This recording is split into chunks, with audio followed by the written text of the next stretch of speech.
ఈనాటి ధ్యాన కీర్తన 135వ కీర్తన భాగం.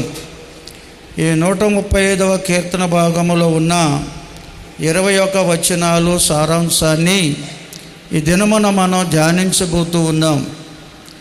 మరి ప్రార్థనాపూర్వకంగా మనం ఉన్నట్లయితే ఈ వాక్య భాగాలు పరిశుద్ధాత్ముడు మనకి అర్థం చేపిస్తాడు. ఎందుకంటే అర్థం చేయించేవారు పరిశుద్ధాత్ముడే.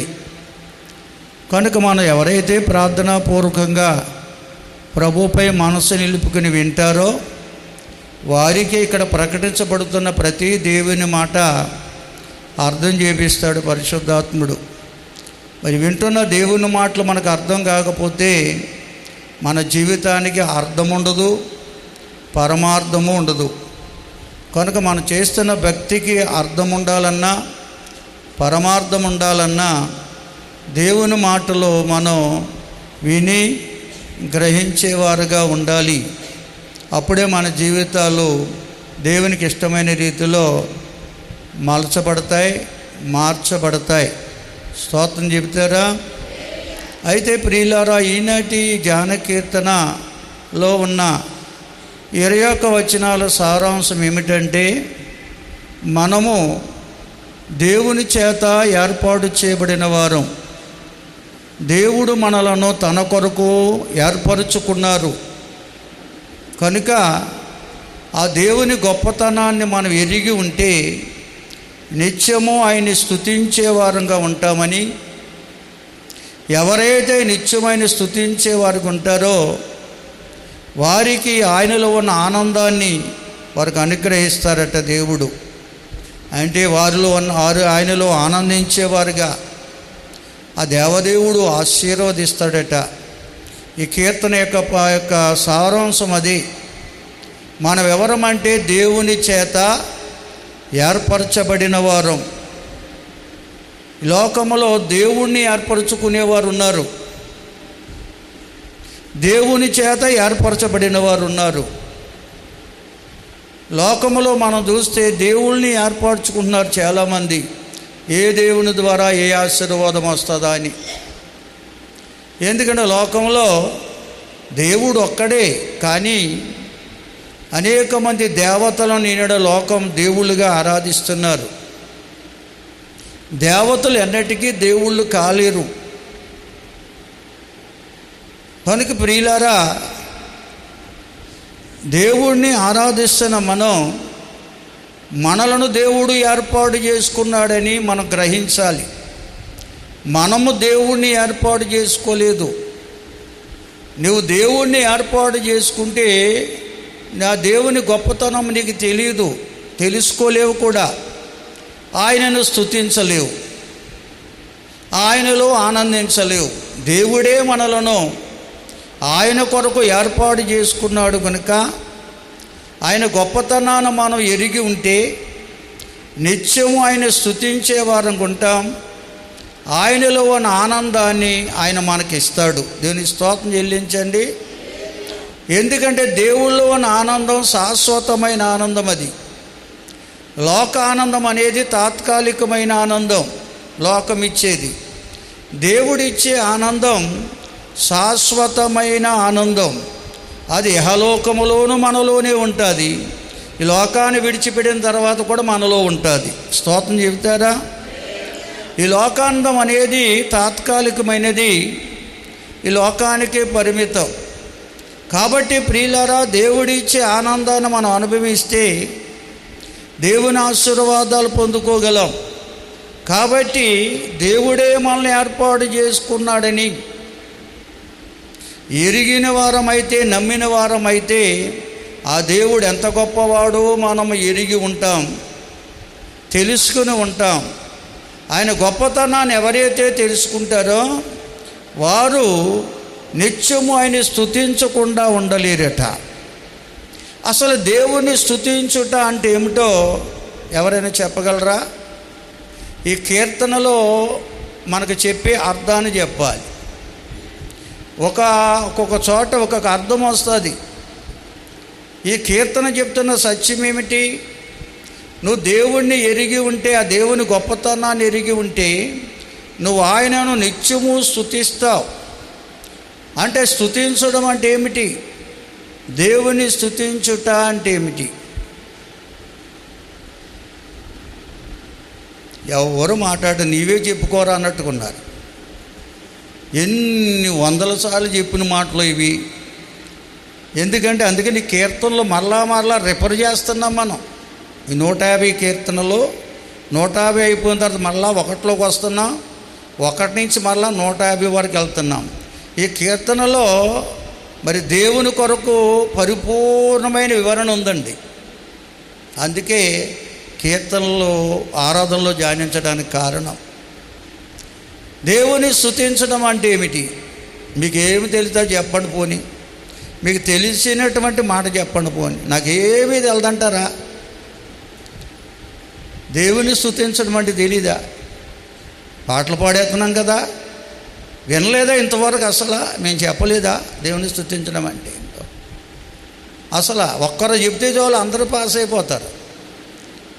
పురుషులు కానీ స్త్రీలు కానీ ఎవరైనా ఒక్కరు తప్పో ఒప్పో మీకు తెలిసింది చెప్పేయండి, ముందుకెళ్ళిపోదాం. దేవుని స్తుతించుట అంటే ఏమిటి? ఇప్పుడు వరకు కీర్తన ఉద్దేశం చెప్పాను, సారాంశం మీకు. ఆ ఉద్దేశాన్ని బట్టి మీకు అర్థమైపోతుంది దేవుని స్తుతించడం అంటే ఏమిటో. మన దేవుని గొప్పతనాన్ని మనం ఎరిగి ఉంటే, ఆయన ఎంత గొప్పవాడో ఎరిగి ఉంటే ఆయన స్తుతించకుండా ఉండలేం. అసలు స్తుతించడం అంటే ఏమిటి? స్తోత్రం అండమా? కాదండి, దానికి అర్థం ఉంది. స్తుతించుట అంటే ఏమిటి?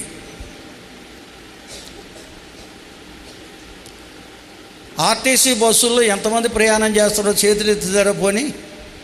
ఇప్పుడున్న బస్సుల్లో మరి ఆ పేర్లు ఉంటాయి.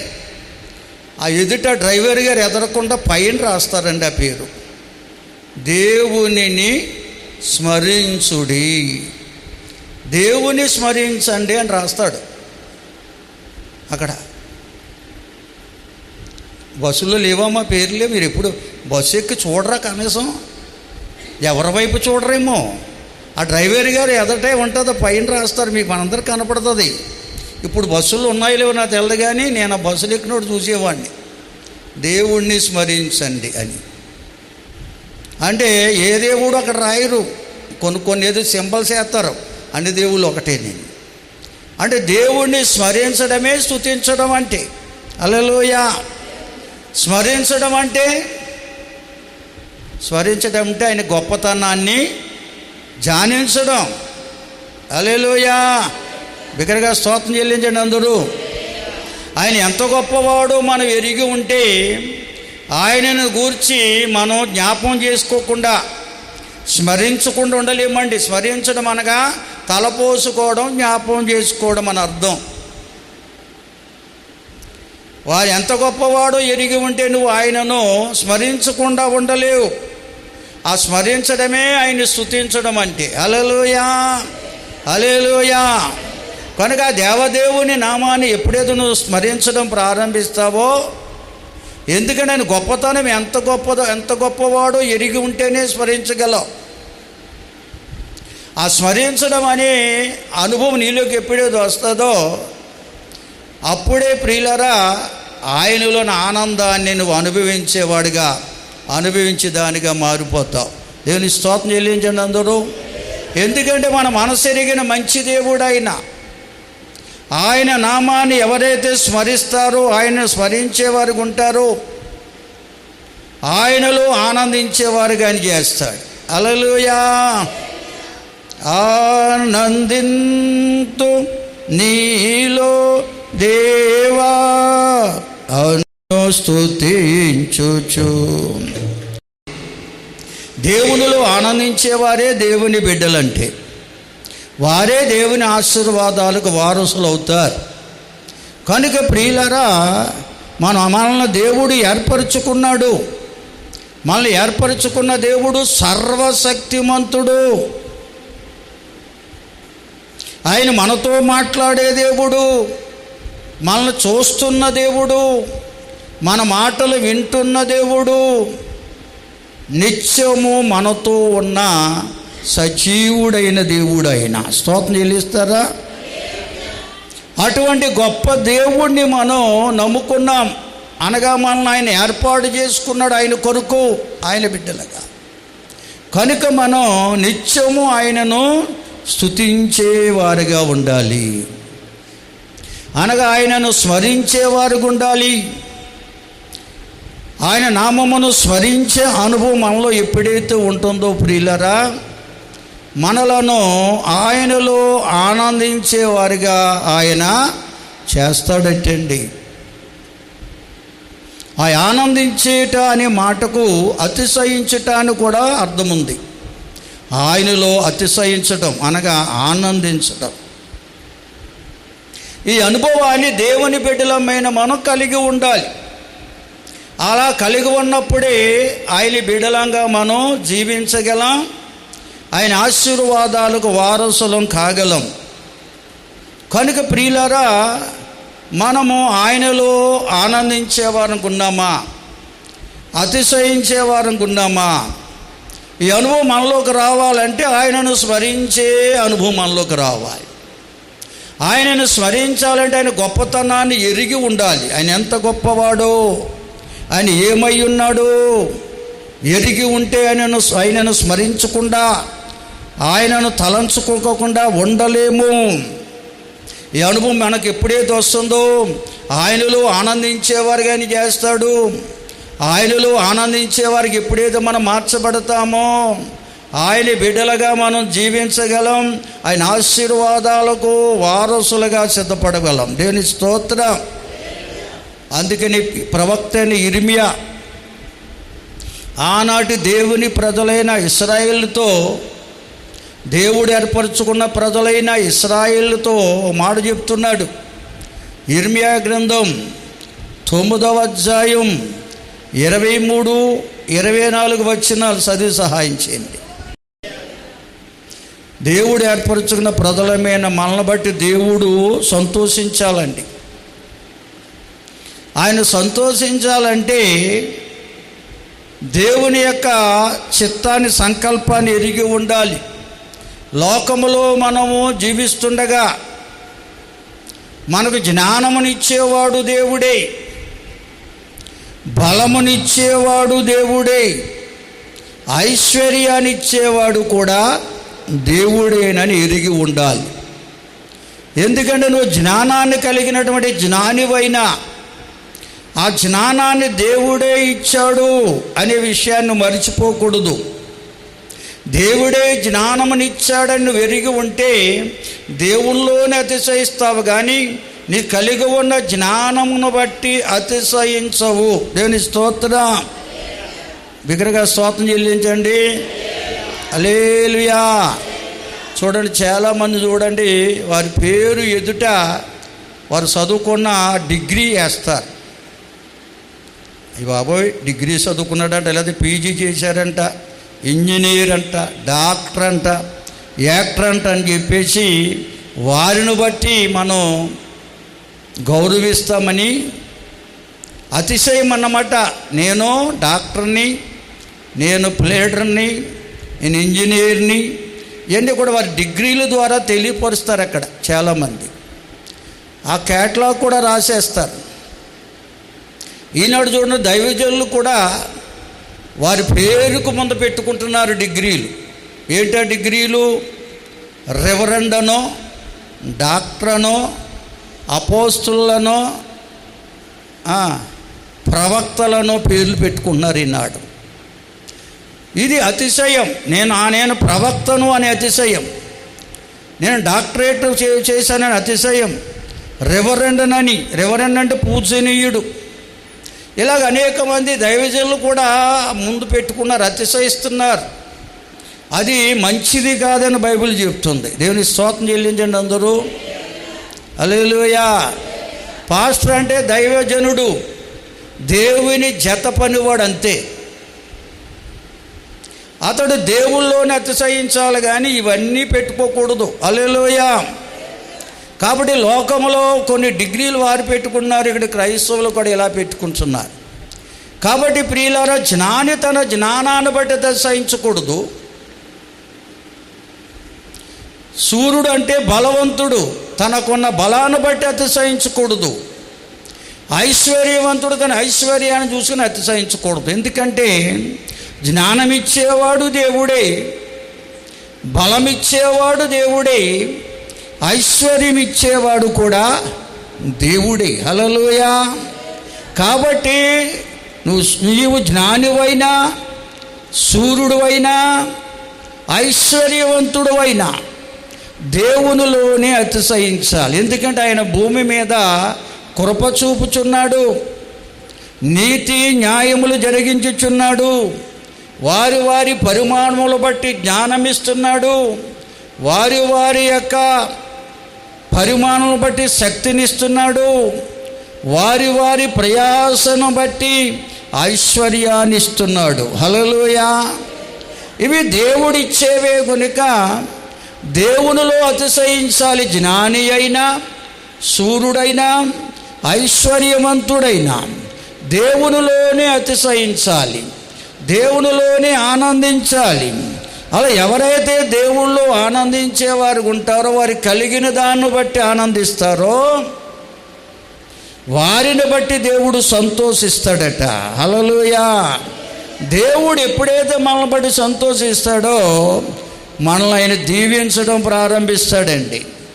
ఏ సమయంలో ఏం కావాలో, ఎప్పుడు మనకి ఏది అవసరమో అడగకముందే అక్కరలు ఎరిగి ఇస్తాడు ఆయన. దేవుని స్తోత్రం.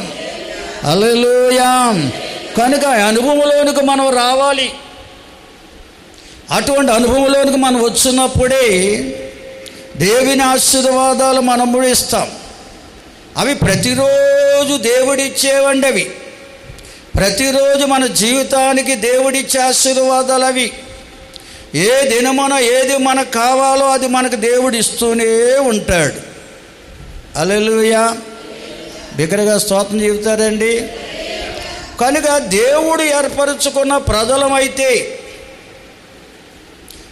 మనము జ్ఞానులమైన, బలవంతులమైన, ఐశ్వర్యవంతులమైన ఇవి దేవుడిచ్చినవని గుర్తెరిగి దేవునిలో అతిశయించేవారం ఉంటాం.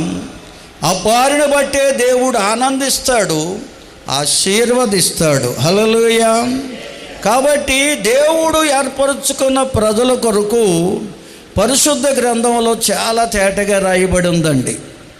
లోకములో ఎందరో ఉన్నారు కానీ కొందరినే దేవుడు ఏర్పరచుకున్నాడు.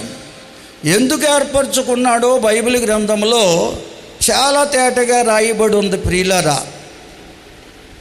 నోవహు దినాల్లో జలప్రలయం వచ్చింది.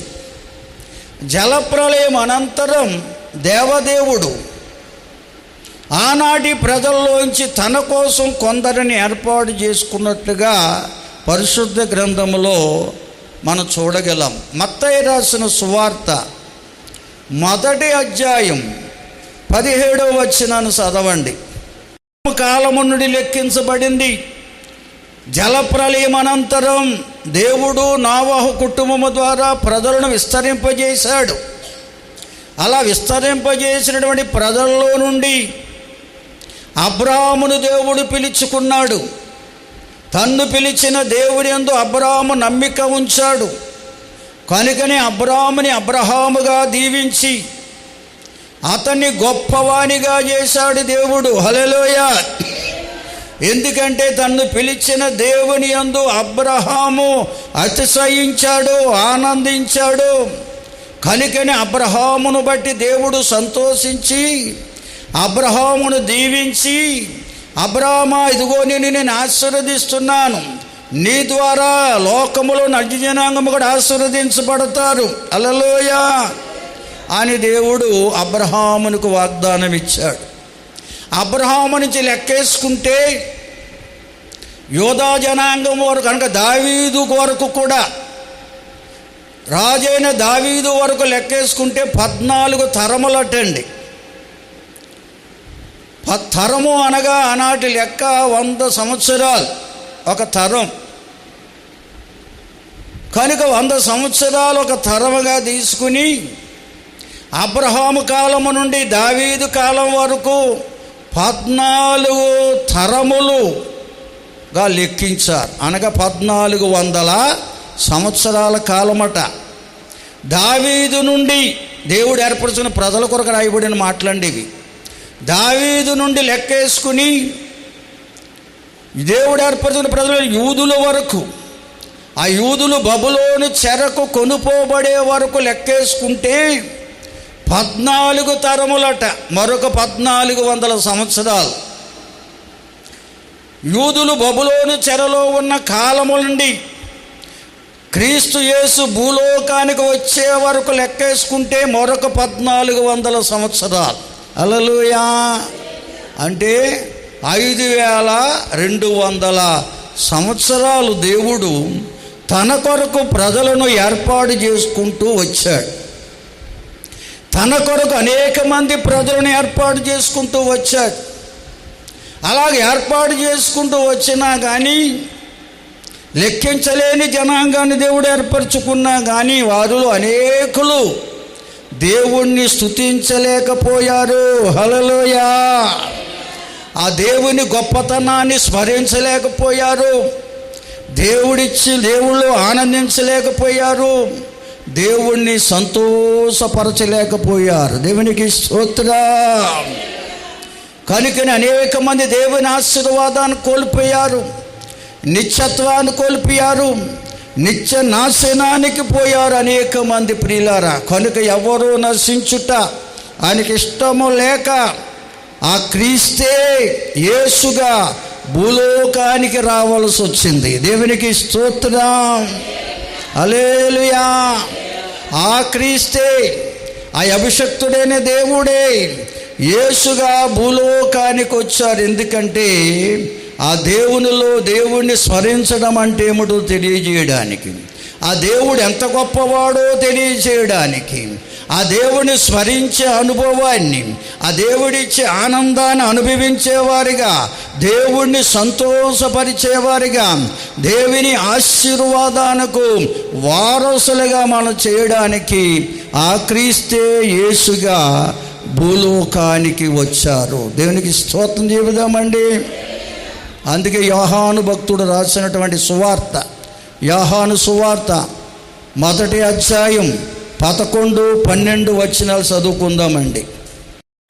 యేసు క్రీస్తు ప్రభువారు క్రీస్తు యేసుగా భూలోకానికి ఆయనటండి తన స్వకీయుల మధ్యకు వచ్చాడట. మొట్టమొదటగా తన స్వకీయులంటే ఆనాడు దేవుని ప్రజలము, దేవుడు ఏర్పరచుకున్న ప్రజలం మేమే. దేవుడు మాము కలిగి ఉన్నాం, దేవుడే మమ్మల్ని ఏర్పరచుకున్నాడు, మేము దేవుని ప్రజలమని చెప్పుకుంటున్నా యూదుల మధ్యకు ఆయన వచ్చాడు. హల్లెలూయా. అందుకే యోధా గోత్రములో పుట్టవలసి వచ్చింది. మేము దేవుడు ఏర్పరచుకున్న ప్రజలం, మేమే దేవుని ప్రజలం, దేవుడే ఇచ్చే ఆశీర్వాదం మాదే అని చెప్పుకుంటూ విర్రవీగిపోతున్న ఆనాటి యూదులు దేవుణ్ణి స్మరించే అనుభవం వారిలో లేదు. దేవుడిచ్చే ఆనందాన్ని అనుభవించలేకపోతున్నారు, దేవుణ్ణి సంతోషపరచలేకపోతున్నారు. దేవుడిచ్చే ఆనందాన్ని అనుభవించేవారుగాను, దేవుణ్ణి సంతోషపరిచేవారుగా వారిని చెయ్యాలని ఆ ప్రభు అయిన క్రీస్తు యేసుగా వారి మధ్యనే ఆయన జన్మించవలసి వచ్చింది. యోధా గోత్రములో పుట్టవలసి వచ్చింది. కానీ ఆనాటి యూదులు ఆయనను అంగీకరించలేదు. ఆ యేసే క్రీస్తుని వారు నమ్మలేదు. దేవునికి స్తోత్రం. క్రీస్తుని మెస్సయ్య రాబోతున్నాడని వారికి తెలుసు. దేవుని చేత పంపబడే క్రీస్తు లోకానికి వస్తాడని తెలుసు. ఆయన యథార్థమైన భక్తిని నేర్పిస్తాడని తెలుసు. కానీ ఆ క్రీస్తే యేసుగా భూలోకానికి వారి మధ్యనే జన్మించిన, వారి మధ్యనే సంచరించిన, మొట్టమొదటగా వారితోనే ఆయన మాట్లాడినా కానీ ఆయనను వారు నమ్మలేదు, అంగీకరించలేదు. దేవునికి స్తోత్రం. కనుకనే ప్రియులరా, వారికి ఆయన దేవుడిగా ఉండలేదు, దేవుళ్ళు ఉన్న ఆనందాన్ని వారికి ఇవ్వలేదు, వారిని బట్టి దేవుడు సంతోషించలేదు. కనుక ప్రియులారా, ఎవరైతే ఆయనను అంగీకరించారో లోకంలో వారందరినీ కూడా ఆయన పిల్లలుగా ఆయన అధికారం ఇచ్చేశాడు. దేవుని స్తోత్రం, హల్లెలూయా. మనము యూదులం కాదు ప్రియులారా, అన్యజనాంగముగా ఉన్న మనం ప్రభువైన యేసుక్రీస్తుని యందు విశ్వాసం ఉంచాము కనుక, ఆయనను రక్షకుడిగా మనం అంగీకరించాము కనుక, ఆయనే దేవుడని సర్వశక్తిమంతుడని మనం ఎరిగిన వారం గనుక, నమ్మాము గనుక, దేవుడు మనలను ఆయన బిడ్డలుగా ఆయన అంగీకరించాడు. దేవునికి స్తోత్రం. అంటే ఆయన మనలను ఆయన బిడ్డలుగా ఏర్పాటు చేసుకున్నాడండి. అందుకే బైబిల్ గ్రంథం అంటే పిలువబడిన వారు అనేకులు, ఏర్పరచబడిన వారు కొందరే అంటాడు. దేవుడు లోకములు అందరినీ పిలిచాడు. ప్రయాసపడి భారం మోచిన సమస్తమైన జనులారా నా యొద్దకు రండి, మీకు విశ్రాంతినిస్తానన్నాడు. నేను సాత్వికుడను, దీన మనసు గలవాడును, నా కాడి ఎత్తుకు నా వద్ద నేర్చుకోండి, మీ ప్రాణానికి నెమ్మది కలుగుతుంది. నా కాడి సులువు, నా భారము తేలికని కూడా చెప్పాడు. కానీ చాలామంది వచ్చారు, కానీ ఆయనకు అప్పగించుకోలేదు, అనగా ఆయనను అంగీకరించలేదు. ఆయనే సృష్టికర్తనే దేవుడని, ఆయనే సమస్త సృష్టికి కారణభూతుడని, మాట ద్వారా సృష్టిని చేసిన దేవుడని, మాట ద్వారా సృష్టిని శాసించే దేవుడని, ఆయన నోటి మాట ద్వారా మన బ్రతుకులను మార్చగల శక్తిమంతుడని, సమర్థుడని ఎవరైతే అంగీకరించారో వారే ఆయన బిడ్డలుగా దేవుడు ఏర్పాటు చేసుకున్నాడు. దేవునికి స్తోత్రం. చాలామంది ఆయన సన్నిధికి వస్తున్నారు కానండి, ఆయన అంగీకరించట్లేదు. ఆయనను స్మరించలేకపోతున్నారు, ఆయన గొప్పతనాన్ని తెలుసుకోలేకపోతున్నారు. ఆయన మాట ద్వారా సృష్టిని చేసిన సృష్టికర్తని, ఆయన నోటి మాట ద్వారా మన బ్రతుకులు మార్చడానికి భూలోకానికి వచ్చాడని చాలామంది నమ్మట్లేదు. అందుకని ఆయన్ను అంగీకరించట్లేదు, ఆయన దేవుడిగా అంగీకరించట్లేదు, ఆయన నామాన్ని గొప్ప చేయలేకపోతున్నారు, ఆయనను స్తుతించలేకపోతున్నారు, స్మరించలేకపోతున్నారు. హల్లెలూయా. ఆయనను స్మరించే మనసు నీకు లేకపోతే ఆయన బిడ్డగా నిన్ను ఆయన ఏర్పాటు చేసుకోడు. దేవునికి స్తోత్రం. కనుక దేవుని సంధికి వచ్చిన ప్రతి ఒక్కరూ కూడా ఆయన ఎంత గొప్పవాడో మీరు ఎరిగి ఉండాలి.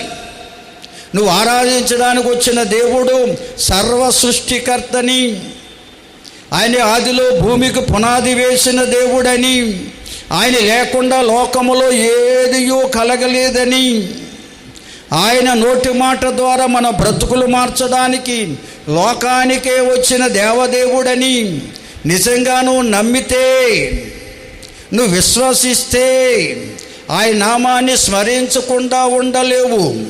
నువ్వు ప్రయాణం చేస్తున్నా, పనిపాటలు చేస్తున్నా, చదువుకునే బిడ్డవైనా, ఉద్యోగం చేసే బిడ్డవైనా, ఏదైనా వ్యవసాయ పనులు చేసుకునే బిడ్డవైనా, నువ్వెవరవైనా ఆయన నామాన్ని స్మరిస్తూనే ఉంటావు. ఆయన గొప్పతనాన్ని హృదయంలో కొనియాడుతూనే ఉంటావు. ఆ మనసెరిగిన మంచి దేవుడు ఆయన నామాన్ని స్మరించే నిన్ను ఆయన బిడ్డగా నిన్ను అంగీకరిస్తాడు, ఏర్పాటు చేసుకుంటాడు. దేవునికి స్తోత్రం. హల్లెలూయా. ఆ రీతిగా దేవుడి నాడు ఆయన కొరకు కొంతమందిని ఏర్పాటు చేసుకుంటున్నాడు. ఆయన గొప్పతనాన్ని తెలుసుకున్న వారిని, ఆయన ఎవరో ఎరిగిన వారిని, ఆయనను నిత్యము స్మరిస్తున్న వారిని ఆయన బిడ్డలుగా ఏర్పాటు చేసుకుంటున్నాడు. వారికి ఆయన ఆనందాన్ని ఇస్తున్నాడు. అలా ఆనందించే వారిని బట్టి ఆయన సంతోషిస్తున్నాడు. ఆయన ఎవరిని బట్టి సంతోషిస్తున్నాడో వారిని ఆశీర్వదించడం ప్రారంభిస్తున్నాడు. దేవునికి స్తోత్రం చెల్లిస్తారా? బిగ్గరగా దేవుని స్తుతిస్తారా? దాన్ని పేతురు భక్తుడు తన పత్రికలో రాస్తూ, మొదటి పత్రిక, పేతురు గారు రాసిన మొదటి పత్రిక, మొదటి అధ్యాయం 8 నుంచి చదవండి. దయతో అక్కడ రాయబడింది, మనం ఎవరమంటే ఆయనను చూడకపోయినను ఆయనను ప్రేమిస్తున్నాం. ఇప్పుడు ఆయనను కన్నులారా చూడకయే ఆయనందు మన విశ్వాసముంచుచున్నాం కనుక మన విశ్వాసానికి ఫలం అనగా ఆత్మరక్షణ పొందుచు శప్పనక్షమును మహిమాయుక్తమైన సంతోషము గలవారమై ఆనందించుచున్నాము. ప్రియులారా, గమనించాలి, మనం ఆయనను కనులారా చూసిన వారం కాదు. క్రీస్తు శకములో యోధా గోత్రములో పుట్టినటువంటి క్రీస్తు యేసును ఆనాటి యూదులు కన్నులారా చూశారు, చెవులారా ఆయన మాటలు విన్నారు, కానీ ఆయనను ప్రేమించలేకపోయారు, ఆయనను విశ్వాసం ఉంచలేకపోయారు. కనుకనే ఆయన ఇచ్చే ఆనందాన్ని వారు అనుభవించలేకపోయారు. వారిలో అనేక మంది ఆత్మరక్షణ పొందలేకపోయారు. ఆ ప్రభు ఇచ్చే ఆనందాన్ని వారు అనుభవించలేకపోయారు. ప్రియులారా, కనుకనే అనేక మంది ప్రవక్తలు ప్రవచించారు. ఎందుకంటే ఆ దేవదేవుడే శరీరధారిగా భూలోకానికి రాబోతున్నాడని, ఆయన భూలోకానికి రాబోతున్నాడని, ఆయన ఎవరైతే విశ్వాసం ఉంచుతారో వారు నశింపరని, నిత్య జీవాన్ని పొందుకుంటారని ఎందరో ప్రవక్తలు ప్రవచించారు. క్రీస్తు పూర్వము కూడా. దేవుని స్తోత్రం. ఆ మాట యోహాను రాసిన సువార్త 3:16 ఉంటుంది. దేవుడు లోకమును ఎంతో ప్రేమించెను, కాగా తన అద్వితీయ కుమారునిగా పుట్టిన వాని యందు విశ్వాసముంచు ప్రతివాడు నశింపక నిత్య జీవము పొందినట్లు ఆయనను అనుగ్రహించెను. హల్లెలూయా. ప్రియులారా, గమనించాలి, ప్రభువైన యేసుక్రీస్తు వారు భూలోకానికి వచ్చింది ఈ మానవాళిని రక్షించడానికే వచ్చాడని 17వ వచనంలో కూడా ఉంది. మంచిదైతే దేవుడు లోకముని ఎంతో ప్రేమిస్తున్నాడని రాయబడి ఉంది. ఇక్కడ లోకం అంటే ప్రియులారా మనుషులు అని అర్థం. దేవుడు చేసిన మనుషులు. ఈ మనుషులందరూ దేవుడి చేత సృజించబడిన వారే గనుక, దేవుడు తన కొరకే మానవులందరినీ పుట్టించాడు గనుక ఈ మానవులను దేవుడు ఎంతో ప్రేమిస్తున్నాడు. ఎంతో అనే మాటలో అంతులేదు, అంతులేని ప్రేమ. దీన్ని అగాపే ప్రేమ అన్నారు. అంతులేని ప్రేమ. ప్రేమకు కొలతలు లేవు. దేవునికి స్తోత్రం. అంతగా ఈ మానవుని దేవుడు ప్రేమిస్తున్నాడు ప్రియులారు. ఎందుకంటే ఏ మానవుడు నశించిపోవడానికి ఇష్టం లేదు. ప్రతి మానవుడు కూడా ఆత్మరక్షణ పొందాలి, అనగా వారి ఆత్మలో దేవుని గూర్చిన ఆనందం రావాలి. దేవుని బట్టి మానవుడు ఆనందించాలి, ఆ మానవుని బట్టి దేవుడు సంతోషించాలి. తద్వారా దేవుని ఆశీర్వాదాలు ఈ మానవుడు పొందుకోవాలి. అదే దేవుని సంకల్పం. దేవుని స్తోత్రం. అందుకే ఆయన కుమారుడిగా, అద్వితీయ కుమారుడిగా భూలోకానికి వచ్చాడు. అద్వితీయ కుమారుడు అనగా ఏకైక కుమారుడు. సమస్త మానవాళికి ఏకైక కుమారుడిగా భూలోకానికి వచ్చాడు. దేవునికి స్తోత్రం. సమస్త మానవాళిని రక్షించడం కొరకు ఈ మానవాళి దేవుని ఆనందాన్ని అనుభవించాలంటే ఈ మానవులో ఉన్న పాపానికి విమోచన కావాలి. ఈ మానవులో ఉన్న పాపం అనే లోకాసులు దేవుళ్ళు ఆనందించకుండా చేస్తున్నాయి. ఆ లోకాసులనే పాపముడి మానవుని విడిపించడం కొరకు ఏ పాపము లేని ప్రభువైన యేసుక్రీస్తు వారు కల్వరి శిలువలో యాగమయ్యాడు. దేవునికి స్తోత్రం. ఆ కల్వరి శిలువ యాగము ద్వారా ఈ మానవుల్లో ఉన్న పాపమనే లోకాసుల నుండి మానవుని విడిపించాడు ప్రియులారా. హల్లెలూయా. ఇది ఎవరైతే నమ్ముతారో, ఎవరైతే విశ్వసిస్తారో వారికి ఆత్మకు ఆయన రక్షణ అనుగ్రహిస్తున్నాడు. వారి ఆత్మలో దాగి ఉన్న లోకాసులన్నీ తొలగిస్తున్నాడు. ఆయన ఆనందముతో వారిని నింపేస్తున్నాడు.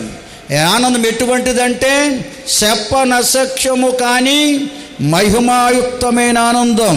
ఈ ఆనందాన్ని ఎవరు వర్ణించలేరు. దేవునికి స్తోత్రం. ఇది చెప్పనసఖ్యము కానీ మహిమాయుక్తమైన ఆనందం అండి. నువ్వు ఏ స్థితిలో ఉన్నా, ఏ పరిస్థితిలో ఉన్నా, ఎటువంటి భయంకరమైనటువంటి వ్యతిరేక పరిస్థితులు నీ జీవితంలోకి వచ్చినా అవేవి కూడా నేను దుఃఖపరచకుండా, కృంగదీయకుండా, బలహీనపరచకుండా బలపరిచి నడిపించేదే ఈ మహిమాయుక్తమైన ఆనందం. ఇది దేవుడు అనుగ్రహించే ఆనందం. హల్లెలూయా! అది దేవుడిచ్చే ఆనందం అండి ప్రియులారా. కనుక ఈ ఆనందాన్ని పొందాలంటే ప్రభువైన యేసుక్రీస్తునందు విశ్వాసం ఉంచాలి. అందుకే ఆయన భూలోకానికి వచ్చాడని, శరీరధారిగా వచ్చాడని, ఏ పాపములని యేసయ్య ఈ పాపులైన మానవాళి కొరకు కల్వరి శిలువకు అప్పగించుకున్నాడని, ఆ శిలువలో కార్చిన రక్తమే సమస్త మానవాళ్ళు దాగి ఉన్న ఈ పాపమనే లోకాసు నుంచి విడిపించేదని, ఈ మానవాళ్ళ హృదయమును దేవుని ఆనందముతో నింపేదని. దేవునికి స్తోత్రం. ప్రతి ఒక్కరూ నమ్మాలి. ఎవరైతే నమ్ముతారో, ఎవరైతే విశ్వసిస్తారో, ఆయన చేసిన గొప్ప కార్యాన్ని, కల్వరి శిలువ యాగాన్ని, ఆ శిలువ విలువను ఎవరైతే గ్రహిస్తారో, ఎవరైతే విశ్వసిస్తారో ప్రియులారా, వారిలోని లోకానందాన్ని దేవుడు తొలగిస్తాడు. ఆయనలో ఉన్న ఆనందాన్ని వారి హృదయంలోనికి పంపిస్తాడండి. హల్లెలూయా! మరి దేవుడిచ్చే ఆనందం మన హృదయంలోకి వస్తే లోకములో ఎంతకాలం ఉన్నా కానీ లోకానందం వైపు మనం పరుగులు తీయం ప్రియులారా. ఎందుకంటే దేవుడిచ్చే ఆనందానికి మించిన ఆనందం లోకములో ఎక్కడా లేదు. హల్లెలూయా! దేవుడిచ్చే ఆనందం మన హృదయములో ఉంటే లోకానందాన్ని మనం తుచ్చమైన వానిగా, ఎందుకు పనికిరానిదిగా ఎంచుతామండి. ఎందుకు పనికిరానిదిగా ఎంచుతామండి. కాబట్టి ప్రియులారా, దేవుని బిడ్డలమైన మనం ప్రభువైన యేసుక్రీస్తు వారు చేసిన కల్వరి శిలువ యాగాన్ని, ఆ త్యాగాన్ని మనం నిజముగా ఎరిగిన వారమైతే, ఆ శిలువ విలువ ఎరిగిన వారమైతే, ఆ శిలువ వేయబడిన క్రీస్తు యేసునందు విశ్వాసం ఉంచుతాం. ఎవరైతే ఆయన విశ్వాసం ఉంచుతారో, ఆయనకు అప్పగించుకుంటారు, వారిలోకి ఆయన ఆనందాన్ని పంపిస్తాడు. ప్రియులారా, ఆయన ఆనందం చెప్పన సఖ్యము కానీ మహిమాయుక్తమైన ఆనందం ఎప్పుడు నీలోకి వస్తుందో ఈ లోకానందం అనే లోకాసులు నీలోంచి దూరంగా పారిపోతాయి. దేవునికి స్తోత్రం. హల్లెలూయా! హల్లెలూయా! హల్లెలూయా! అందుకే రోమాపత్రిక 8వ అధ్యాయం 31లో చెప్పబడింది, దేవుడు మన పక్షమునుండగా మనకి విరోధి ఎవడు? మన పాపముల నిమిత్తం తన సొంత కుమారుణ్ణి అనుగ్రహించిన వాడు, ఆ అనుగ్రహించుటకు వెనుదీయక మనందరి కొరకు ఆయనను అప్పగించిన వాడు, ఆయనతో పాటు సమస్తమును మనకు ఎందుకు అనుగ్రహించడు? దేవుని చేత ఏర్పరచబడిన వారి మీద నేరం మోపేవాడెవడు? నీతిమంతులుగా తీర్చేవాడు క్రీస్తేసే. శిక్ష విధించేవాడెవడు? మన కొరకు చనిపోయిన క్రీస్తు యేసే. అంతేకాదు, ఆయన మృతులలో నుండి లేచిన వాడు, దేవుని కుడిపార్శ్వన ఆసీనుడైన వాడు, మన కొరకు విజ్ఞాపనము చేయవాడు కూడా ఆయనే. దేవుని స్తోత్రం చెబుతారా? అటువంటి ప్రభువైన యేసుక్రీస్తు ప్రేమ నుండి మనలను లోకములో ఏది ఎడపాపలేదు. అది కఠినమే కావచ్చు, కరువే కావచ్చు, ఉపద్రవమే కావచ్చు, మరేదైనా కావచ్చు, ఏవి కూడా మనల్ని ఎడబాపలేవని పరిశుద్ధ గ్రంథం మనకు తెలియజేస్తుంది ప్రియులారా. కనుక ఆయన మన పక్షమున, పాపులమైన మన పక్షమున నిలిచి పాపులమైన మనకు ప్రతిగా శిలువలో యాగమయ్యాడు. ఆ శిలువ యాగము ద్వారా మన పాపానికి విమోచనిచ్చాడు. అంతేకాదు, ఆయన మరణించి తిరిగి లేచిన దేవుడు. హల్లెలూయా! సజీవుడై ఆత్మస్వరూపిగా మనతోనే ఉన్న దేవుడు, మన ప్రతి అవసరత తీర్చే దేవుడు, మన నిందలు తొలగించే దేవుడు, నీతిమంతులుగా తీర్చే దేవుడు, లోకములో పాపములో పడిపోతున్నప్పుడు గద్దించి బుద్ధి చెప్పి లేవనెత్తి బలపరిచి నడిపించే దేవుడు. అంతేకాదు ప్రియులారా, మన కోసం మరణించి తిరిగి లేచిన ప్రభు మన కొరకు తండ్రికి నిత్యము విజ్ఞాపనము కూడా చేస్తున్నాడు. హల్లెలూయా! ఎందుకో తెలుసా? అయ్యా, నీవిచ్చిన ఆనందాన్ని దుష్టుడు దొంగిలించకుండా వారిని కాపాడండి తండ్రికి ప్రార్థన చేస్తున్నాడట ఆయన. దేవుని స్తోత్రం చెబుదామండి. ఎందుకంటే దేవుడిచ్చిన ఆనందాన్ని దొంగిలించడానికి సైతాన్ ఎన్నో ప్రయత్నాలు చేస్తున్నాడు. వాడి చేతిలో పడకుండా కాపాడడం కొరకు ఆయన విజ్ఞాపన చేస్తున్నాడు. ప్రియులారా, అటువంటి ప్రేమామయుడైన దేవుని ప్రేమ నుండి లోకములో మనకు ఎదురవుతున్న ఏ కష్టమైనా, శ్రమైనా, వ్యాధైనా, బాధైనా, ఉపద్రవమైనా ఏదైనా మనలను ఆయన ప్రేమ నుంచి దూరము చేయలేదు. దేవునికి స్తోత్రం, హల్లెలూయా. కనుక ప్రభువైన యేసుక్రీస్తు యొక్క గొప్పతనాన్ని, ఆ కల్వరి శిలువ యాగాన్ని నిజముగా నీవు ఎరిగి ఉంటే ఆయనందు నీ విశ్వాసం ఉంచుతావు.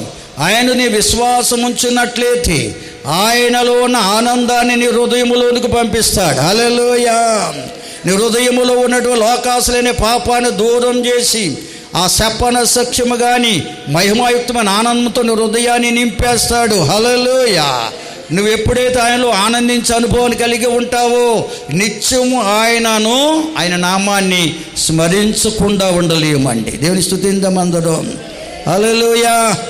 నిత్యము స్తుతించిన నిజముగా నువ్వు ఎరిగి ఉంటే ఆ శిలువ యాగము ద్వారా దొరికినటువంటి రక్షణ భాగ్యాన్ని నిజంగా నువ్వు విశ్వసించిన బిడ్డవైతే నిత్యము ఆ కల్వరి శిలువ యాగాన్ని హృదయములో స్మరించుకుంటూనే ఉంటావు.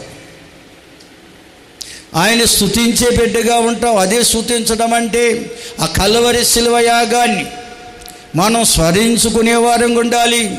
ఎవరూ చేయలేని యాగాన్ని, ఎవరూ చేయలేని త్యాగాన్ని ప్రభు అయిన క్రీస్తు యేసు చేశారు 2025 సంవత్సరాల క్రితం కల్వరి శిలువ యాగము ద్వారా. హల్లెలూయా. లోకములు ఎందరో భక్తులు ఉన్నారు, దేవతలను పడేవారు ఉన్నారు, కానీ ఎవ్వరూ చేయలేని కార్యాన్ని ప్రభు అయిన యేసుక్రీస్తు ఒక్కరే చేశారు. అదే కల్వరి శిలువ యాగం. దేవునికి స్తోత్రం. ఆ శిలువ విలువను గ్రహించిన బిడ్డవైతే ఆ శిలువను కూర్చున్న ధ్యానం నీలో ఉంటుంది. అది ఆయనను స్తుతించడం అంటే. దాన్ని మనం స్మరించేవారం ఉండాలి.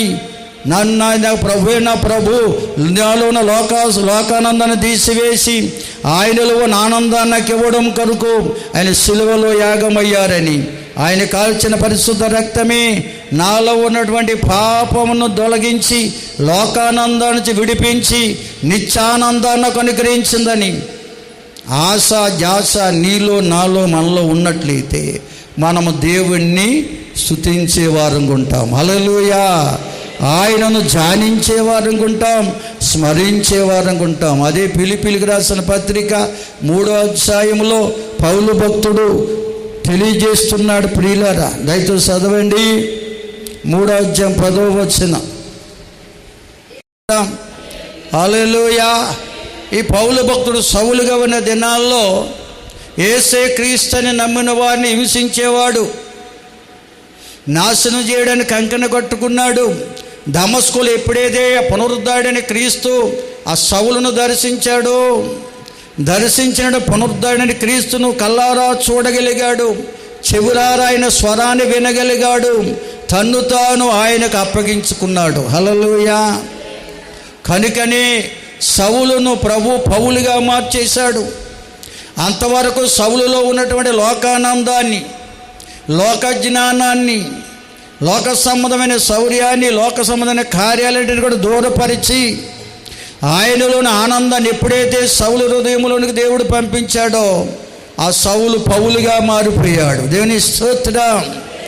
దీనుడిగా మారిపోయాడు, తన్ను తాను తగ్గించుకునేవాడిగా మారిపోయాడు. ప్రియులారా, కనుక అప్పటి నుంచి కూడా తాను ధర్మశాస్త్ర పండితునని కానీ, ధర్మశాస్త్ర కోవిదునని కానీ, నాకు ధర్మశాస్త్రం అంతా తెలుసని కానీ విర్రవీగేవాడు. అటువంటి వాడు ఆ యొక్క క్రీస్తు యేసు యొక్క పునరుద్ధాన శక్తితో ఎప్పుడైతే నింపబడ్డాడో, పరలోక ఆనందాన్ని ఎప్పుడైతే ఆయన హృదయంలోకి ప్రవేశించగానే ఆ ఆనందాన్ని ఎప్పుడైతే అనుభవించడం ప్రారంభించాడో, ప్రియులారా, తనకున్న ధర్మశాస్త్ర పాండిత్యాన్ని, ధర్మశాస్త్ర సంబంధమైన కార్యాలన్నిటి కూడా అవి పెంటతో సమానంగా ఇచ్చాడట. ఎందుకు? పనికిరానివి. మనం అనుకుంటాం నేను చాలా జ్ఞానం గలవాడిని, నాకు అన్నీ తెలుసు, ఎవరు నాకేమీ చెప్పక్కర్లేదు. ఇవాళ చాలామంది అదే అనుభవంలో ఉన్నారండి. ఎందుకంటే ప్రతి ఒక్కరూ కూడా చనిపోయే వరకు నేర్చుకునేవారమే కానీ, ప్రతి విషయం నేర్చుకునేవారమే కానీ అన్నీ తెలిసిన వారు ఎవరమో కాము. దేవుని స్తోత్రం, హల్లెలూయా. కనుక ప్రియులారా, అన్నిటినీ నేర్పించేవాడు దేవుడు. కనుక దేవునికి అప్పగించుకుంటే నీలో ఉన్న లోకానందాన్ని తీసివేస్తాడు, లోక సంబంధమైన గర్వాన్ని తీసివేస్తాడు. ఆయన మనస్సు నీకు ఇస్తాడు, ఆయనలోని ఆనందాన్ని నీలోకి పంపిస్తాడు. ఎప్పుడైతే ఆయనలోని ఆనందం మనలోకి వస్తుందో లోక సంబంధమైన ఆలోచనలు, తలంపులు అన్నిటిని విడిచిపెడతాం, దేవుని వద్ద నేర్చుకోవడానికి ప్రయత్నిస్తాం. హల్లెలూయా. ప్రతిదీ దేవునికి అప్పగించుకుని ప్రార్థించే మనం కార్యం చేస్తామండి. దేవుని స్తోత్రం చెల్లిస్తారు అందరూ. వీళ్ళ చాలామంది వంటలు చేసేవారు ఉన్నారు, స్త్రీలు. వీళ్ళ పురుషులు కూడా నేర్చుకున్నారు. ఇప్పుడున్న జనరేషన్ బట్టి, పరిస్థితులను బట్టి స్త్రీలే కాదు పురుషులు కూడా వంటలు నేర్చుకోవాలి తప్పదు. జనరేషన్ మారిపోయింది. ఎందుకంటే బైబిల్లో స్త్రీ కేవలం ఎలా ఉండాలండి? ఇంటిని చక్కపరిచేదిగానే ఉండాలి. దేవుడు సాటైన సహాయంగానే ఇచ్చాడు పురుషునికి. కానీ స్త్రీ ఇప్పుడు ఏం చేసింది? ఉద్యోగాలు చేసే స్థాయిలో, రాజ్యాలు ఏలే స్థాయిలో స్త్రీ ఎదిగిపోయింది. దేవుడు చేసింది పురుషుడికి సాటైన సహాయంగా ఉండడానికే, ఇంటిని కుటుంబాన్ని చక్కపరుచుకోవడానికే. అందుకని పూర్వకాలంలో స్త్రీని ఓ పేరు పెట్టారు, ఏంటో తెలుసా? వంటింటి కుందేలు. వంటకే పరిమితం అంట. అంటే అన్నిటి కూడా కుటుంబానికి చక్కపరిచేదిగా దేవుడు చేశాడు ఆనాడు. కానీ ఆ స్త్రీలు ఏం చేస్తున్నారండి? పురుషుతో సమానంగా ఉద్యోగాలు చేస్తున్నారు, వ్యాపారాలు చేస్తున్నారు, వ్యవసాయాలు చేసే స్త్రీలు ఉన్నారు, మా స్త్రీలు కూడా ఉన్నారు. కనుక ఈ స్త్రీలు అన్ని పనుల్లో కూడా ముందున్నారు. కనుక స్త్రీ చేసే పని పురుషుడు కూడా వంటింటి కుందేలు అయిపోవాలి. అంటే అందుకని ఆనాడు నుంచి కూడా ఈ పురుషులు కూడా వంటలు నేర్చుకోవడం ప్రారంభించారు. పురుషుడు వంట చేసిన, స్త్రీ వంట చేసిన, ప్రియులారా, దేవునికి అప్పగించుకొని ప్రార్థించి మరి చెయ్యాలంటే ఇంతకేం మేము చెప్పేది అది. దేవుని స్తోత్రం. నువ్వు చేసే వంట, ఆ పదార్థాలు రుచికరంగా మారాలన్నా, ఆ పదార్థాల ద్వారా తినేవారికి ఆరోగ్యం కలగాలన్నా, నువ్వు చేసే ఆ వంటకు ముందు ఆ దేవునికి అప్పగించుకుని ప్రార్థన చెయ్యాలి. రైస్ పెడుతున్నావు అనుకో, రైస్ దేవునికి అప్పగించుకుని ప్రార్థన చేస్తే దేవునికి ఇవ్వాల్సిన దేవునికి తీసేస్తాం. ఉల్లిపాయలు కోసేటప్పుడు ఉల్లిపాయలు కూడా దేవుడికి అప్పగించుకుని ప్రార్థన చేస్తే అందుకు కొన్ని ఉల్లిపాయలు దేవుడికి తీస్తాం. వంకాయలు కోసిన, బీరకాయలు కోసిన, బెండకాయలు కోసిన, ఏ వంట చేసినా అందులో దేవునికి తీసి మిగిలిది వంట చేస్తావు దేవుడికి అప్పగించుకుని. చేసిన వంట రుచికరంగా మారిపోద్ది, తిన్నవారందరికీ ఆరోగ్యకరంగా ఉంటారు. అది దేవుని చెప్పింది. స్తోత్రం చెల్లిస్తారా? దేవుడిచ్చే ఆనందం అదండి.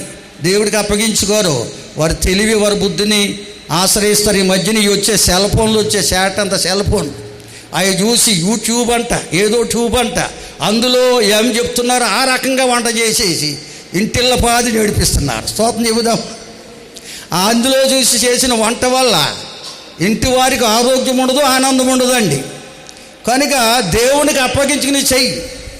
నీ చేత కాకపోయినా నీ చేత మంచిగా వంట చేయించేవాడు ఆయన, నేర్పించేవాడు ఆయన. దేవుని స్తోత్రం, హల్లెలూయా.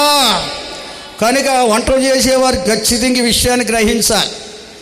ఇంటివారు రుచికరంగా భోంచేయాలని, ఆరోగ్యకరంగా ఉండాలన్నా, నువ్వు చేసే వంట ఏదైనా అది రుచికరంగా మార్చేవాడు దేవుడు, ఆరోగ్యకరంగా మార్చేవాడు దేవుడు. కనుక యూట్యూబ్లో చూడకండి, దేవునికి అప్పగించుకోండి. దేవునికి అప్పగించుకుంటే తగిన ఆలోచన ఇస్తాడు. దేనికి ఇది ఎంత వేయాలో, ఎలాగ వంట చేయాలో దేవుడు నేర్పిస్తాడు. దేవుడని చెయ్యి పట్టుకుని వంట చేయిస్తాడు. దేవుడని చెయ్యి పట్టుకుని వంట చేయిస్తాడు. ఏది అన్నిలో అన్ని పదార్థాలు వేయకపోయినా ఎంతో రుచికరంగా మారిపోద్ది. దేవునికి స్తోత్రం. అది ఆరోగ్యకరంగా ఉంటుందండి. కనుక ప్రియులారా, కనుక దేవునికి అప్పగించుకుని చేసేవారికి మారిపోతారండి. దేవుడిచ్చే ఆనందం నీ హృదయంలోకి వస్తుంది. ఇది చెప్పేది ఇంతకీ. కనుక ఆయన యొక్క ఇచ్చే ఆనందం హృదయములకు రావాలి. అంతేగా లోకానందం కాదు, సెల్లో వచ్చే వాటిని చూసి కాదు. వీళ్ళు చాలామంది పాటలు కూడా సెల్లో చూసి పాడుతున్నారు, వాక్యం సెల్లో చూసి పాడుతున్నారు. దేవుడేమో పరిశుద్ధ గ్రంథాన్ని ఇచ్చాడు. ఎంతోమంది భక్తులేమో చక్కని పాటలు రాసి ఎంతో ధనాన్ని ఖర్చు పెట్టి పుస్తకాలు ప్రింట్ చేయించారు. అన్నీ పక్కకి వెళ్ళిపోయి ఇప్పుడు బైబిల్ కూడా చేయట్లేదండి. రెడీమేడ్ భక్తి అంట. సెల్ఫోనే చూసి చదువుతున్నారు, సెల్ఫోనే చూసి పాడుతున్నారు. అన్నిటికీ సెల్ఫోనే, వంటలకి సెల్ఫోనే, భక్తులోని సెల్ఫోనే, అన్నిట్లోని సెల్ఫోనే, 24 గంటలు సెల్ఫోనే. అది మానవునికి నష్టాన్ని కలగజేసేది, కష్టాలు పాలు చేసేది. దేవునికి స్తోత్రం. బిగ్గరగా దేవుని స్తుతిందామా. కనుక ప్రియులారా, దేవుడిచ్చే ఆనందం మనలో ఉంటే దేవుళ్ళు ఆనందించకుండలేం.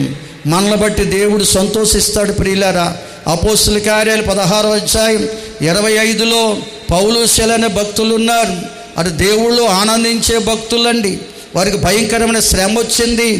ఏ నేరము చేయకపోయినా ప్రభువైన యేసుక్రీస్తు నామములో ఒక స్త్రీని బాగు చేసిన హేతువును బట్టి ఆ ఇంటివారు, ఆ స్త్రీ ఇంటివారు ఆనాటి అధికారులకు అప్పగిస్తే, ఆనాటి ధర్మశాస్త్ర శిక్షాస్త్రం ప్రకారం 1 తక్కువ 40 కొరడా దెబ్బలు పౌలు గారిని, 1 తక్కువ 40 కొరడా దెబ్బలు శీల గారిపై విధించి రక్తసిద్ధమైన శరీరంతో ఉన్న పౌలు శీలలను ఖైదీలు ఉన్నటువంటి జైలుకి తీసుకువెళ్ళి వారి కాళ్ళకు బండలు బిగించి జైల్లో వేసి చెరసాలకు నాయకుడిని కాపలా పెట్టారట. దేవునికి స్తోత్రం.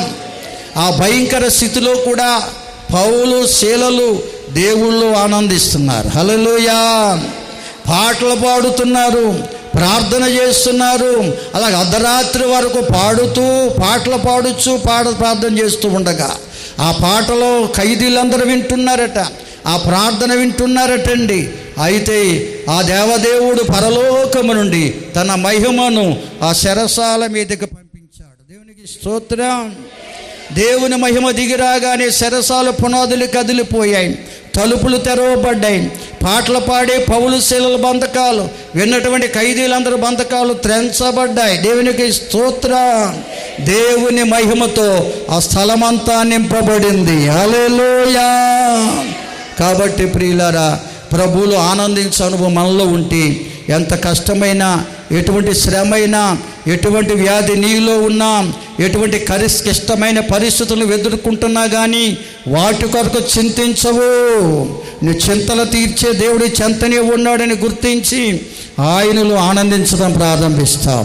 ఆయనలో ఆనందించగలిగితే ప్రియ సోదరి సోదరుడా, నువ్వు ఆయన్ని ఆ పాటల ద్వారా, ప్రార్థన ద్వారా ఆయన ఘనపరుస్తావు. అదే దేవుని స్మరించడం అంటే, అదే దేవుని స్తుతించడం అంటే. ఎప్పుడైతే పాటల ద్వారా, ప్రార్థన ద్వారా ఆయన ఘనపరిచే బిడ్డగా నువ్వు మార్చబడతావో అప్పుడు ఆయన మహిమను నువ్వు చూస్తావు. ఆ మహిమలో నీ నామాన ప్రతి అవసరత తీర్చబడుతుంది. దేవునికి స్తోత్రం. హల్లెలూయా. ఈ అనుభవంలోకి ప్రతి ఒక్కరు రావాలని ప్రభు కోరుకుంటున్నాడు. ప్రియులారా, కనుక మనల్ని ఏర్పరచుకున్న దేవుడు సర్వశక్తిమంతుడు, సమస్తమును ఎరిగిన దేవుడు, పాపుల కొరకు ప్రాణం పెట్టిన దేవుడు, సమాధిని గెలిచి తిరిగి లేచిన పునరుద్ధానుడు, ఆయన మృతుడు కాదు, మృతిని జయించిన సజీవుడైన దేవుడు. హల్లెలూయా. హల్లెలూయా. ప్రభు యేసుక్రీస్తు వారిని సిలువలో మరణించిన తర్వాత సమాధి చేసిన 3వ దినమున తెల్లవారుజామున, ఆదివారం తెల్లవారుజామున కొందరు స్త్రీలు సుగంధ ద్రవ్యాలు పట్టుకెళ్ళి ఆయనను పూజించడానికి వెళ్ళారటండి. సమాధులకు వెళ్ళాలని ఆ వెళ్ళినప్పటికీ సమాధి ఆ యొక్క రాయి దొర్లించబడిందట. సమాధులకు వెళ్ళి చూస్తే ఆయన అక్కడ లేడు. వారు తొందరపడుచున్నారు. అయితే అక్కడ ఒక స్వరాన్ని విన్నారు, మీరు సజీవుడైన వానిని మీరు మృతులలో ఎందుకు వెతుకుచున్నారు? హల్లెలూయా. మత్తయి సువార్త 24వ అధ్యాయంలో ఈ మాట ఉంటుందండి. దేవుని స్తోత్రం. బిగ్గరగా స్తోత్రం చెప్తారండి. హల్లెలూయా. మనం ఆరాధిస్తున్న దేవుడు సజీవుడు, మృతు పొందాడు కానీ మృతుని గెలిచి తిరిగి లేచిన దేవుడు, జీవాధిపతి అయిన దేవుడు, సజీవుడే మన మధ్యనే ఆత్మస్వరూపిగా సంచరిస్తున్న దేవుడు. అటువంటి దేవదేవుణ్ణి స్తుతించే మనసు, స్మరించే మనసు నీకుంటే ఆయనలోని ఆనందాన్ని నీలోకి పంపిస్తాడు. ప్రియ సోదరి సోదరుడా, ఆ ఆనందాన్ని అనుభవించే బిడ్డవైతే కష్టాల్లో, శ్రమల్లో, శోధనలో, కొదువులు, కొరతల్లో, వ్యాధి బాధల్లో కూడా దుఃఖపడకుండా, చింతించకుండా, ప్రభువులో పాటల ద్వారా, ప్రార్థన ద్వారా ఆనందించకుండా ఉండలేవు. ఈ ఆనందం నీలో ఉన్నప్పుడైనా మహిమను చూస్తావు. నీ ప్రతి అవసరత మహిమలో తీరుస్తాడు. ఆ అనుభవంలోనికి నీవు నేను అందరు రావాలని ప్రభు కోరుకుంటున్నాడండి. అందుకే పౌలు భక్తుడు ఫిలిప్పీయులకు రాసిన పత్రిక 3వ అధ్యాయం మొదటి 3 వచనాల్లో రాస్తాడు. ఒకసారి చదువుతారా? కనుక మన ప్రభువులో ఆనందించాలి, ఎల్లప్పుడూ ఆనందించాలి. ఎందుకంటే కుక్కల విషయంలో అన్నాడు, దేవుడు నమ్ముకుంటారు కానీ దేవుని నమ్మకంగా వెంబడించిన వారు చాలామంది ఉంటారు. వారిని కుక్కలతో పోల్చాడండి. విశ్వాసఘాతుకులంట. దేవుని స్తోత్రం, హల్లెలూయా. విశ్వాసఘాతుకులటండి. కనుక అటువంటి వారి మాటలు వినకండి. అంతేకాదు, ఈ ఛేదన అనగా శరీరాన్ని గాయపరుచుకునేవారు ఉన్నారు కొందరు. అదో భక్తి ఉంది. దేవుని స్తోత్రం చెల్లించండి అందరూ. హల్లెలూయా, హల్లెలూయా. మరి లేనిపోని యొక్క కార్యాలు అనగా లోక సంబంధమైన ఆచారాలు, అలవాట్లు, ఇలాంటి ఎన్నెన్నో లోకంలో జరుగుతున్నాయి. దేవుని స్తోత్రం చెబుతారా? బిగ్గరగా దేవుని స్తుతించండి. అలాగే దుష్టులైన పనివారట, దేవుని చిత్తాన్ని తెలియజేయకుండా, ఆయన కలవరి శిలువ ప్రేమను మీకు తెలియచేయకుండా లోక సంబంధ ఆశలు చూపించే వారిని దుష్టులైన పనివారు అన్నారు. అంతేకాకుండా 3వ రకం భక్తి ఉంది. ఈ ఛేదన ఆచరించేవారు అనగా శరీరాన్ని గాయపరుచుకోమంటారు కొందరు.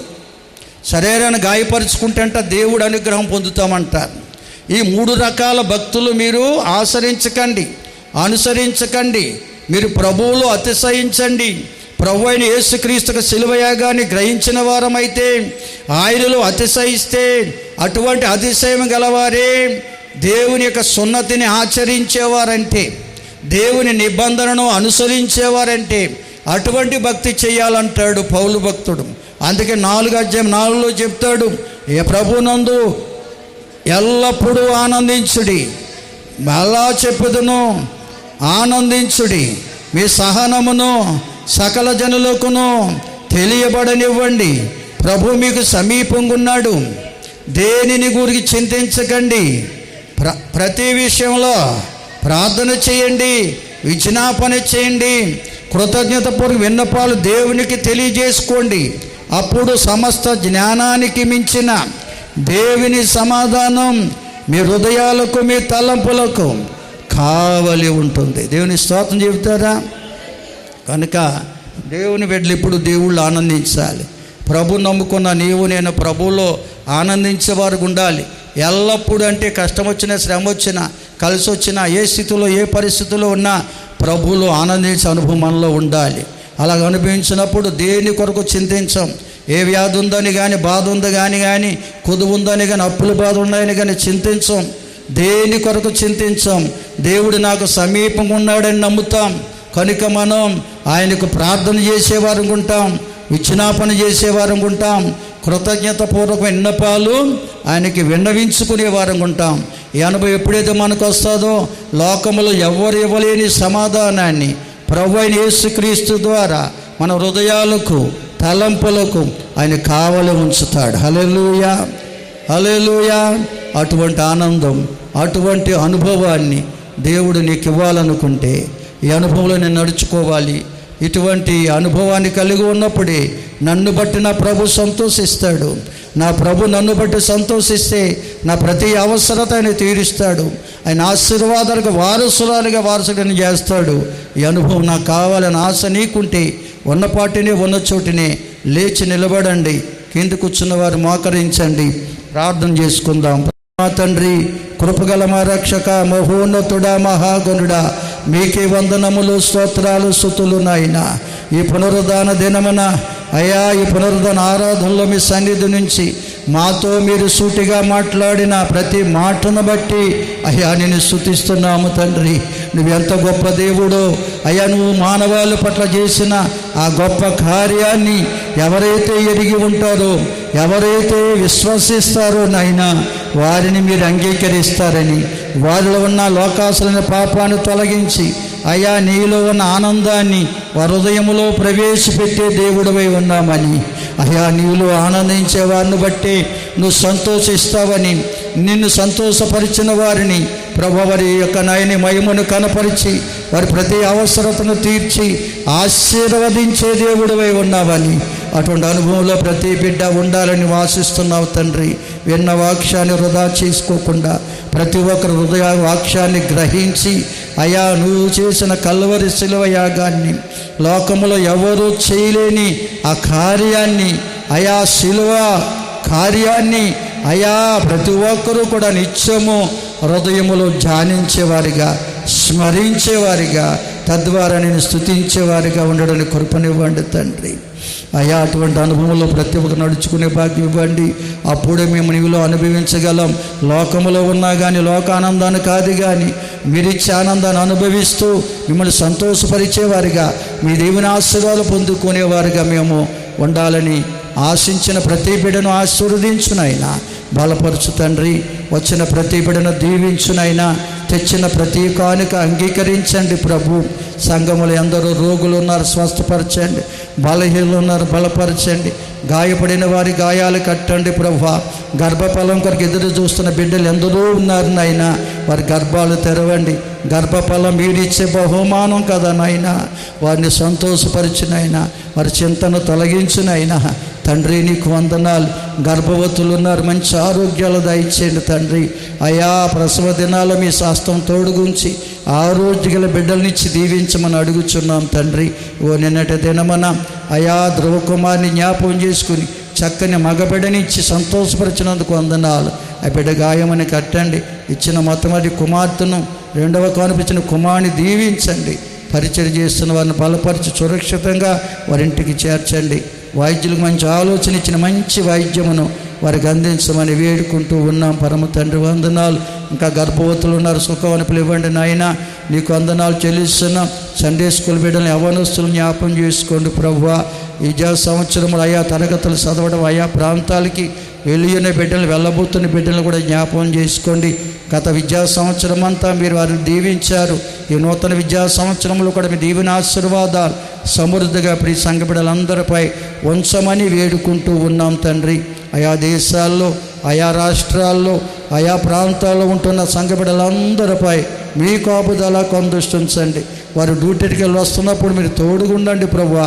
వారి కష్టార్జితాలు దీవించునైనా తద్వారా వారి కుటుంబాలకి మేలు దయచేయమని వేడుకుంటూ ఉన్నాం పరమ తండ్రి. నీకు వందనాలు. ఈ మందిర నిర్మాణంలో, పరిచర్యలో సహకరించిన కుటుంబాలను, ఇంకా సహకరిస్తున్న వారిని, సహకరించబోతున్న వారిని కూడా మీరు ఆశీర్వదించి ఈ మందిరానికి ఉన్న కొదువుల కొరతల మహిమలో తీర్చండి. సంఘ బిడ్డల కుటుంబాలను దీవించండి నాయన. ఎవరు బలహీనలు ఉన్నారు, రోగులు ఉన్నారు, ఎరిగిన దేవుడు. ఎవరి స్థితిలో, ఏ పరిస్థితిలో ఉన్నారు ఈ దేవుడు, వారి ప్రతి అవసరత అక్కడి మహిమలో తీర్చునైనా నీకు వందనాలు చెల్లిస్తున్నా. సహోదరి ఇదిగో నాయన సకిలే దయామణి గారిని దర్శించి ప్రియ అమ్మకు మంచి ఆరోగ్యం ఇవ్వండి. ఎవరి ఇన్ఫెక్షన్స్ విడుదల దయచేయమని వేడుకుంటూ ఉన్నాం తండ్రి. నీకు వందనాలు.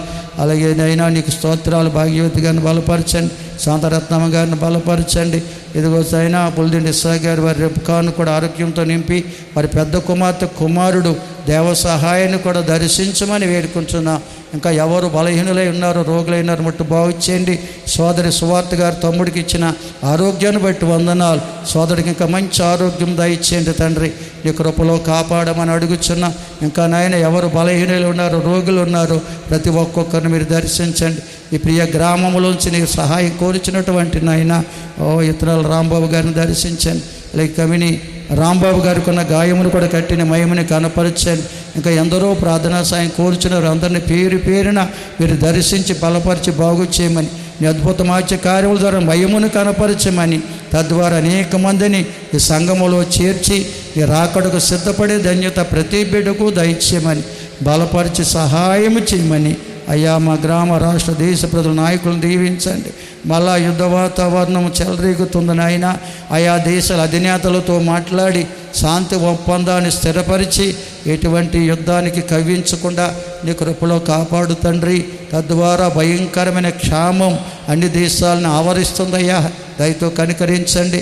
ఇదిగో భయంకర భూకంపాల ద్వారా వేలాది మంది మరణిస్తున్నారు తండ్రి.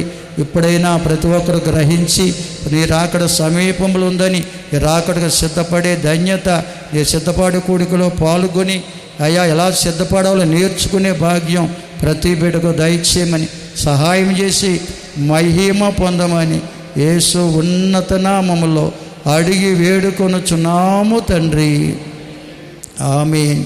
మన తండ్రి అయిన దేవుని ప్రేమ, కుమారుడైన క్రీస్తు యేసు దివ్య కృప, పరిశుద్ధాత్మ దేవుని సన్నిధి, సమాధానం ప్రియులారా మనకి మన కుటుంబాలకు లోకములో క్రీస్తు యేసుని ప్రేమిస్తున్న సకల ప్రజలకు సదాకాలం దేవుని కృప సమాధానం తోడుగా ఉండి నడిపించును గాక.